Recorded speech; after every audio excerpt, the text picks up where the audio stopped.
Democratic leader in the House. Congressman, thanks so much for joining us.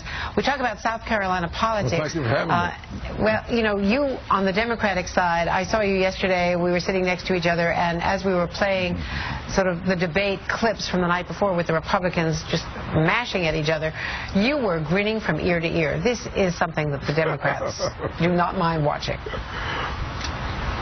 Well, as I said on yesterday, Andrea, thank you so much for having me, incidentally. And Eugene is absolutely correct. You really picked a good time to go back to Washington, except that he had maybe snowing there.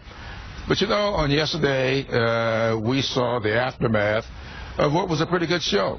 And I think that so much of it was theater. I think that Newt, being the good actor that he is, played off that question very, very, very well. It benefited him a whole lot because, you know, people like to see folks beat up on the media. And there is an element here in South Carolina who is still rejoicing over his put down of Juan Williams before. So here is Newt putting Juan Williams in his place and then bashing the media. That was good red meat for his base. Jim Clyburn, Congressman, what about who is a tougher opponent? Did you guys on the Democratic side perhaps underestimate Newt Gingrich? It was assumed that Mitt Romney would be coronated and would be the toughest front runner to go against President Obama, but Gingrich seems to have a broader appeal than a lot of people had estimated. That's true, and that is conventional wisdom.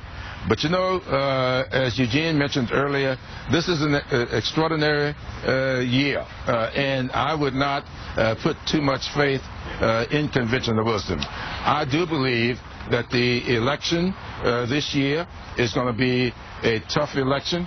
The campaign all the way up to November, I think, will vie for various or competing visions for the future. I think that President Obama is prepared to wage a campaign against either of those two front runners, both of whom I think are fundamentally flawed in some basic ways. So I think we all, as Democrats, are prepared to have a real good competitive campaign, and we believe we'll win it because we think the vision for the future is something that we enunciated much, much better than either one of those candidates. Democratic leader Jim Clyburn, thank you very much, and we'll see you at the State of